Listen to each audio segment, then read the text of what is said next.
Ian Rapoport confirmed it, and I still can't process it. Nick Cross, the $14 million piece Adam Peters brought in to fix this defense, just got named the single worst free agent signing in the entire NFL for 2026. That's Bleacher Report talking, not me. And in a minute, I'm breaking down the exact number that proves why this could repeat last year's disaster, and the one adjustment that could still save it. But while Peters deals with that mess, Stefon Diggs, the same receiver who finished third in the whole league in EPA per route, just told Fox 5 Washington straight up he wants to sign with the burgundy and gold. I'll tell you why pulling the trigger on Diggs might be the smartest move of the offseason, and the legal risk nobody in Ashburn wants to say out loud. And to close it out, two names barely anybody's talking about, Trey Amos and Darren Payne.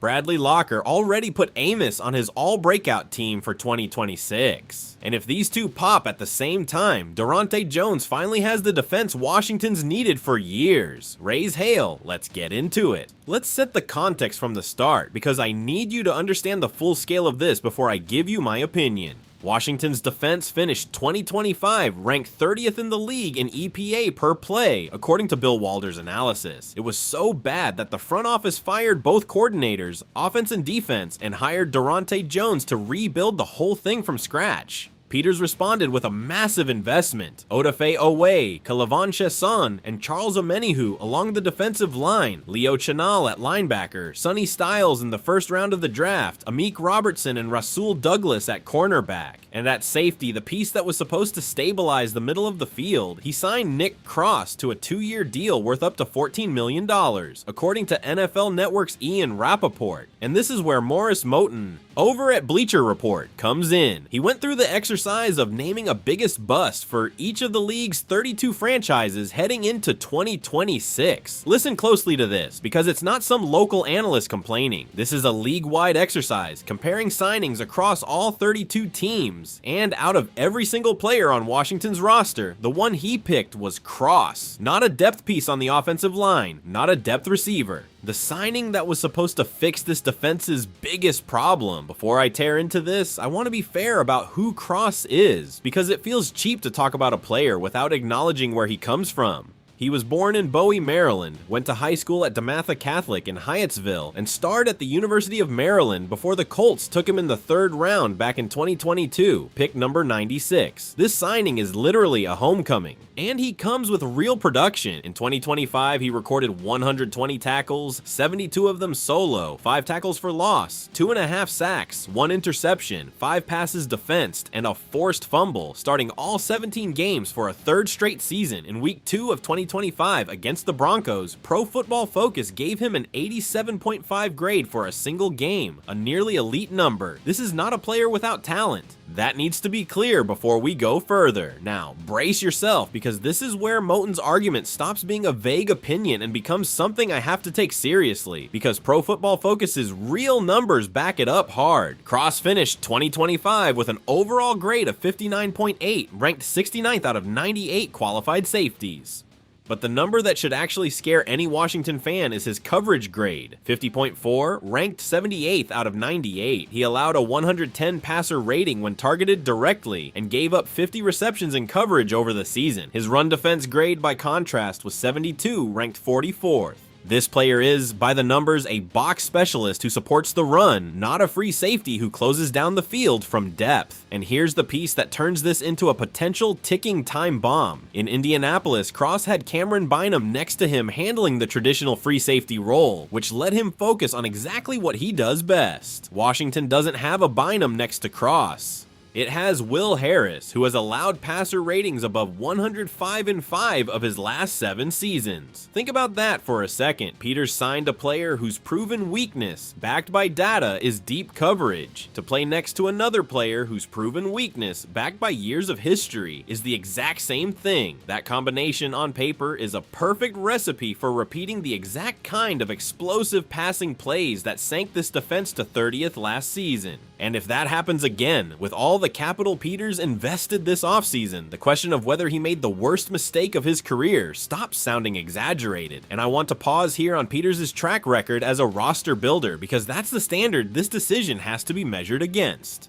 This is the same general manager who gave this franchise Sonny Styles with the number 7 overall pick just a few months ago, who brought in Marshon Lattimore to stabilize the cornerback room, and who rebuilt a roster that reached the conference championship in 2024 in just 2 years. His recent track record on defensive personnel decisions by the numbers has mostly hit. That's exactly why this specific bet carries so much weight. It isn't a pattern of repeated mistakes, it's a possible single exception in a resume that has otherwise been solid. And single bets, when they go wrong, are the ones that define entire careers, for better or worse. It's also worth weighing this against the free agent safety market this offseason.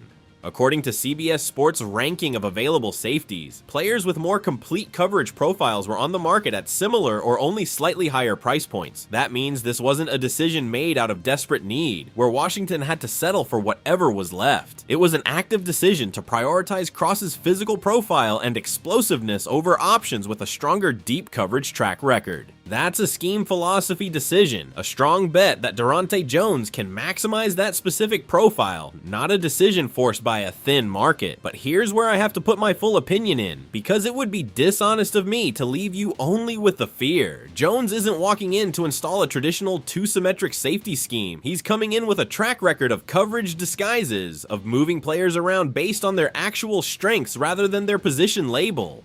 If Jones uses Cross close to the line, as a box player, exactly where that 72 run defense grade backs him up and splits the deep coverage responsibility across zones and corner adjustments, the critique that he's not a traditional free safety becomes a lot less relevant, because nobody should be asking him to be that. The real problem isn't that Cross is a bad player. The real problem is whether Jones gets that design installed in time for the regular season, and whether anyone on this roster can cover the deep hole that Cross, by his own numbers, isn't going to cover. My personal position, to answer the question in the title, no, I don't think this is the worst mistake of Adam Peters' career. I'll say that plainly, because this is the same man who gave this franchise Sonny Styles in the first round and rebuilt an entire roster in 2 years. But I do think this is the riskiest bet he's made during his time here, because it combines a real statistical problem with Cross and a real statistical problem with Harris at the exact position where this defense bled out last season. If Durante Jones doesn't solve that puzzle in camp, this is going to be the story that defines the entire season, and not in a good way. The question I'll leave with this community is direct. Do you trust Jones to design the right scheme before week 1? Or do you think Peters, for the first time in his tenure, actually got one wrong? I want to read your answers. What this means for the fans is simple. This defense has no margin for error again. After a disastrous 2025, after firing 2 coordinators, after spending on Owa, Chason, Omenihu, Chanel, and Styles, if the piece that was supposed to stabilize the back end ends up being the piece that breaks it, the conversation around Adam Peters as a roster builder changes completely. And I'm not just talking about Peters' reputation among national analysts. I'm talking about something much more concrete. If this secondary allows explosive passing plays at last year's pace again, Jaden Daniels and the entire offense get trapped in a score-for-score shootout pattern this team already proved it can't sustain across 16 weeks. That's exactly why this story, more than anything else this offseason, deserves close attention from the first padded practice at camp. We're going to be watching every single camp practice under that exact microscope. Okay, take a breath with me, because after all that tension, I need to bring you into a completely different story. Because while Washington worries about its own defense, there's a world-class receiver publicly begging on national television for Peters to call him back. Let's go with real numbers, because I've spent weeks watching people talk about Stefon Diggs like he's a declining veteran looking for a charity case, and that no longer applies. In 2025, playing for the Patriots, Diggs finished the season with 85 catches, 1,013 yards, and 4 touchdowns on 104 targets, the most on the entire team. According to Next Gen Stats, with a minimum of 200 routes run, he had the 3rd best EPA per route in the entire NFL last season, trailing only Puka Nacua and Jackson Smith-Njigba. That's not a player on his way out, that's a receiver still producing at the absolute elite level of the position. What did change is the type of receiver he is now. His average depth of target dropped to 8.5 yards, confirming he stopped being the explosive play receiver from his Buffalo years and became a possession receiver, running short and intermediate routes, separating through technique and timing. That profile complements a quarterback like Jayden Daniels perfectly, since he's still developing his anticipation in the middle of the field. So why is he still a free agent heading into camp? The Patriots released him in March for two reasons. The $26.5 million cap hit his contract was set to carry, and an ongoing legal matter. Diggs pleaded not guilty in February to charges stemming from a December 2nd dispute in which he was accused of strangling his personal chef. It's a serious, ongoing matter, and any general manager has an obligation to weigh that risk before signing a check. That said, this hasn't stayed in the realm of rumor.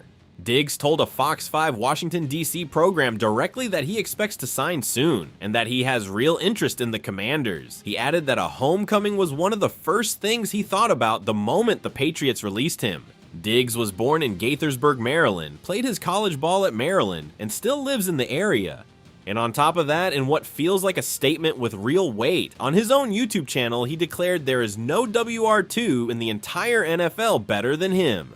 Terry McLaurin is still the WR1. The problem is everything after him. Treylon Burks barely managed 10 catches all of last season. Luke McCaffrey and Jalen Lane are still development bets, and the Brandon Ayuk storyline keeps fading with every ill-advised Instagram post. Washington enters this offseason with more than $40 million in available cap space. Depending on Burks, McCaffrey, or Lane taking a real leap to hold down the WR2 role, with that kind of cap room sitting there, isn't a plan, it's an unnecessary prayer. And there's a layer almost nobody mentions. With David Blau as the new offensive coordinator wanting more explosive plays through the air, Diggs, with his current short and intermediate route profile, is still a player who understands how to work the middle of the field without needing to win a foot race against a young cornerback. For Jayden Daniels, that speeds up his development in a way no young receiver can replicate yet. And contract-wise, given the legal context, nobody is asking for a 3-year fully guaranteed deal. We're talking about a 1 or 2 year deal with incentives, the kind of low-risk calculated bet a smart front office makes when the talent is still there. My personal position is clear. The production Diggs showed in 2025 is worth a lot more than the risk he carries, especially on a short, well-structured contract. What worries me is Adam Peters' total silence. I understand the legal caution, but there isn't even a public statement acknowledging the interest when the player himself already went on national television to say he wants to come. Diggs isn't going to wait forever, and this decision, just like the Cross situation, defines how willing Peters is to take calculated risks to maximize Jayden Daniels' contention window. Come with me now. Because after all that tension and debate, I need to close with something that genuinely has me excited about this defense. I want to close with cornerback Trey Amos, because if the Cross drama worries me, this guy's the reason I still have faith in this defense. He came in during the second round of the 2025 draft, pick 61, after an unconventional college path, Louisiana, then Alabama in 2023, and his final season at Ole Miss in 2024, where he was all SEC with 50 tackles, 13 pass breakups, and 3 interceptions. He ran a 4.43 at the combine, and there are reports Peters actually considered him with the number 29 pick before going with offensive tackle Josh Connerly Jr. instead. Washington ended up with both. His rookie season ended early, and this one hurts. He started 8 of 10 games before fracturing his fibula in Week 10 against the Lions. In that limited sample, Pro Football Focus gave him an overall grade of 55.8 with a coverage grade of 58.8, and he still posted a lockdown rate of 51.43%, ranked 26th among all cornerbacks in the league, according to analyst Bradley Locker, who put him on his 2026 All-Breakout team. And this connects to Darren Payne, because both stories share the same thread. Durante Jones arriving with a scheme that finally makes sense of these players' physical profiles. Payne enters 2026 in a contract year, and the last time he played in a 3-man front back in 2022, he had 11.5 sacks. Last year, in a different scheme, he managed only 3. Dan Quinn said it plainly. Payne has the size to play a 3-4 end, and the strength to kick inside at nose tackle, giving Jones a ton of deployment options. Combined with the natural motivation of a contract year, that's the perfect recipe for a real bounce back. If Amos wins his side of the field consistently, that frees up Jones to blitz more often with Chanel, Oweh, and Chason without fear of leaving the field open behind them. Training camp opens July 24th, veterans report on the 28th, and the first full practice is the 29th. Within weeks, we'll know if Amos looks healthy and if Payne got that 2022 explosiveness back. My honest opinion, if Amos comes back healthy and Payne finds that rhythm again, this defense stops being the punchline of the conference. They don't need individual awards, they just need to be reliable week after week, and I have more faith in this duo than in any other pairing on this rebuilt defense. And that wraps up today's show. We opened with the most uncomfortable question of the entire offseason, whether Adam Peters got it wrong with Cross, followed that with a world-class receiver begging to come home, and closed with two of our own players who have me genuinely hopeful. Washington has everything it needs to surprise people this year, but there's also a defensive puzzle Durante Jones has to solve fast, and decisions Peters can't keep sitting on.